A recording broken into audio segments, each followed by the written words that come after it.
अस्सलाम वालेकुम, मेरे साथ हैं ये इस टाइम गुजरांवाले से आए हुए। आपका नाम क्या था? आसिम तारिक। आसिम तारिक। और आपका? अमीन लियाकत। आप कहाँ से हैं? गुजरांवाला से। और आपका नाम? अहमद हसन। अहमद हसन। अच्छा, आप हमने इनके बारे में ये देखा है कि इनकी जो आंखें हैं वो खास करके बाज जैसी हैं इनकी, और तभी हम अट्रैक्ट होकर यहाँ पे इनसे इंटरव्यू करने पे मजबूर हुए हैं। अच्छा, आप गुजरांवाले से यहाँ पर कब आए और क्यों आए? क्या लाहौर आपको कितना अट्रैक्ट करता है? भाई हमारा शॉप है यहाँ पे पीछे लबाटी में, हम आते जाते रहते हैं। अभी फिल वक्त जो कंडीशन जा रही है ना, हालात बिल्कुल ही अप डाउन है। समझ लें कि बेरोज़गारी बहुत ज़्यादा हो गई है। आपकी लिबर्टी में शॉप है, फिर भी आप कह रहे हैं कि बेरोजगारी यहाँ पे कैसे? मतलब लिबर्टी में तो अच्छा बिजनेस है और चहल चहल पहल भी काफ़ी, यहाँ पे लोग आ रहे हैं जा रहे हैं, शॉपिंग भी चल रही है, लेकिन आपकी किस चीज़ की शॉप है यहाँ पे? मैं स्टिचिंग करता हूँ, सूट की बेसिकली स्टिचिंग करते हैं। तो इस वजह से अभी कस्टमर बिल्कुल ही नहीं है। जब कस्टमर के पास पैसा नहीं होगा तो मार्केट में कैसे आएगा? तो बेरोज़गारी इतनी है, समझ लें कि महंगाई होगी हर चीज़ की, तो वहाँ भी जोन सा ना परेशान है। क्या इसकी वजह ये तो नहीं है कि ब्रांडेड कपड़े आपको मिल जाते हैं और लोग जो हैं वो ज़्यादा स्टिचिंग की जगह लोग ज़्यादा प्रेफर करते हैं कि वो ब्रांडेड कपड़ों को, और जो रेडीमेड कपड़े होते हैं उनको ज़्यादा प्रेफर करते हैं? नहीं, ब्रांडेड कपड़े तो एक ब्रांड होता है ना भाई। वो ब्रांड जो है ना, वो तो समझ लें कि एक नाम की होप होती है। होप हो गई है तो चढ़ गया ब्रांड, जैसे लाइमलाइट हो गया, खाटी हो गया, सना सिन्हा हो गया, जलबरी हो गया। इन्होंने अपना नाम कमाया, वो स्टेप बाय स्टेप गए हैं। मगर अभी हम स्टिचिंग करते हैं, हम अनस्टिच नहीं जो है ना सेल करते, सिर्फ स्टिचिंग करते हैं। तो अभी कस्टमर वो पहले जैसी डिमांड नहीं आ रही। पहले डिमांड ज़्यादा थी, अभी बिल्कुल ही कम है, समझ लें। डिमांड कम हो गई है। अब ये चीज़ पूछनी थी कि क्वेश्चन है, एक बड़ा आम क्वेश्चन है, लेकिन पूछना चाहता हूँ कि पुराना पाकिस्तान भी हमारे पास था पहले, आई थिंक अब थोड़ा सा नया बन गया है। तो नए पाकिस्तान के बारे में आपकी क्या राय है? आप क्या समझते हैं कि इसके बारे में क्या कमेंट्स देना चाहते हैं? नए पाकिस्तान में बस यही कह सकते हैं, अभी मैं क्या बोलूँ, जेहन में नहीं आ रहा है। बस दुआई कर सकते हैं, बाकी अल्लाह ताला इनको हिदायत दे। ये दूर के ढोल बहुत अच्छे लगते हैं, जब पास जाते हैं ना कानों में भी बजते हैं। नहीं, खान साहब ने डिलीवर काफ़ी किया है माशाल्लाह। डिलीवर करने से मुराद है कि 10 लाख रुपए का जो सेहत कार्ड आपका बनता है, वो इससे पहले अदवार में किसी भी गवर्नमेंट में आज तक जितने भी गवर्नमेंट पाकिस्तान की आई हैं, आई थिंक किसी ने सेहत कार्ड आपको प्रोवाइड नहीं किया।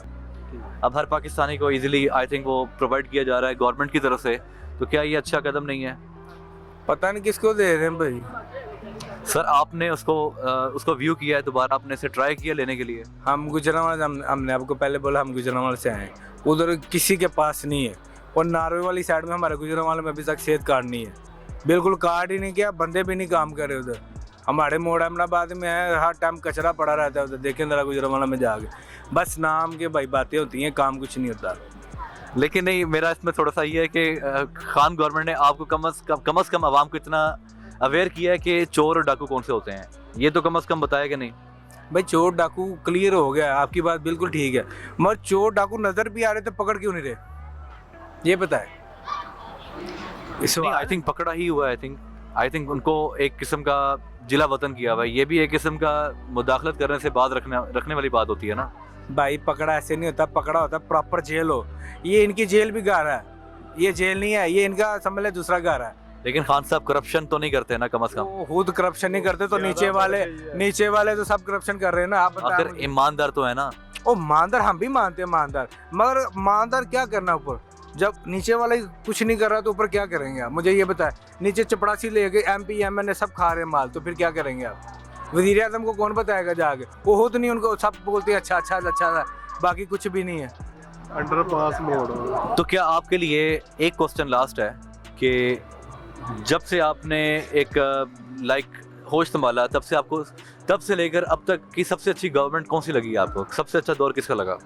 ज़िया-उल-हक। आप ज़िया-उल-हक के दौर में थे उस टाइम? ज़िया-उल-हक का हमने हिस्ट्री पढ़ी है, जो शानदार दौर इसका किसी का भी नहीं है और ना हो सकता है। नहीं, पढ़ने में कुछ भी हो सकता है, पढ़ने में कुछ नया स्टूडेंट ये भी कह सकता है, आज का स्टूडेंट कह सकता है कि मुशर्रफ का दौर अच्छा था, लेकिन आज का स्टूडेंट की बात कर रहा हूँ जिसको होश भी नहीं था उस टाइम। लेकिन प्रैक्टिकली आप किसी चीज़ को व्यू करते हैं, प्रैक्टिकली किसी चीज़ को एंड्योर कर रहे हैं, वो एक और चीज़ है। एंड्योर मतलब बर्दाश्त करना। क्या आपके लिए ये ज़िया-उल-हक का दौर कैसे ठीक था? मुझे तो इस बारे में प्रैक्टिकली व्यूज़ चाहिए ना, प्रैक्टिकल व्यूज़ चाहिए। प्रैक्टिकल व्यूज़ ये थे, जो चीज़ें थी सेम प्राइस में वैसे भी ना ऊपर हुई है ना नीचे हुई है, मगर आवाम को सहूलत थी, क्राइम कम था, जुर्म कम था। आज अभी देख लें 7 साल की बच्ची से क्या हो रहा है, जना हो रहा है, पाकिस्तान में क्या कैसे हालात जा रहे हैं। तो इसी वजह से कह रहे हैं उसका दौर सबसे बेस्ट है।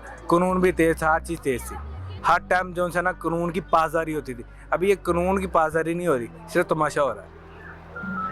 ओके, आपका जो है बिजनेस को कंटिन्यू करने का यहाँ पे जो है वो प्लान है या नहीं है कि आपके अपने बिजनेस को दोबारा डिसकंटिन्यू कर रहे हैं या ख़त्म कर रहे हैं यहीं पे? नहीं, दे रहा है दुरुस्त है, इंशाल्लाह अल्लाह ताला बेहतर करेगा, अल्लाह खैर करेगा। अच्छे की उम्मीद होनी चाहिए, मगर ये कि प्रैक्टिकल समझ भी होनी चाहिए भाई ये बुरा ये अच्छा है। मगर जब कह दिया कि ये बुरा है तो उसको पकड़ के सजा क्यों नहीं दे रहे? वो ऐसे ही घूम रहे हैं, बस ऐसे ही कर रहे हैं।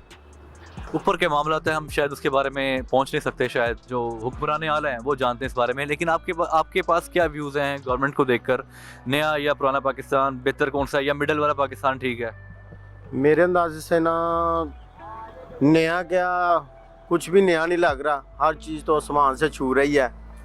तो इसमें तो पुराना ही ठीक था, कम से कम रोज़ी का गुजारा तो हो रहा था ना। अब तो आप देखें इधर फिर रहे हैं, हम भी फिर रहे हैं, तो कितने बेरोज़गार हैं। कोई अंडा बेच रहा है, कोई कुल्फ़ी बेच रहा है, कोई कुछ बेच रहा है, या नहीं गए। तो ये तो आई थिंक शुरू से काम चलता आ रहा है कि आज से नहीं हो रहा है।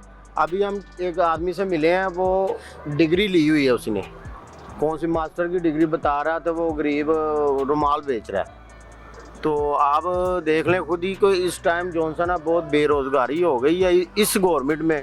पहले का भी होता था, पहले तो हम पढ़ते थे, अब हम खुद भी बाहर फिरते हैं। तो बाकी जो सा ना बहुत मुश्किल है।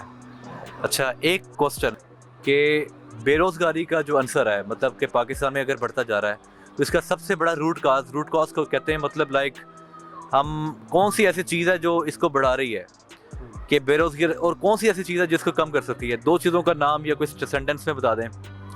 ये तो जारी बात है ना, एक तो आबादी बढ़ रही है, उसकी वजह भी है।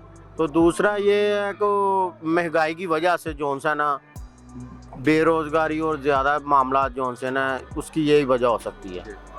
तो मेरे अंदाजे से तो ये गवर्नमेंट का तो चलो नहीं कसूर, अवाम का भी है। अवाम खुद ध्यान से काम करे, तरक्की करें, तो फिर ही हो सकता है। और इसका सोल्यूशन, इसको हल कैसे किया जा सकता है? 2 कोई ऐसे सोल्यूशंस हों कि अगर हम गवर्नमेंट को बताते हैं तो वो इसका कोई अच्छा सोल्यूशन इसको इम्प्लीमेंट कर सकें।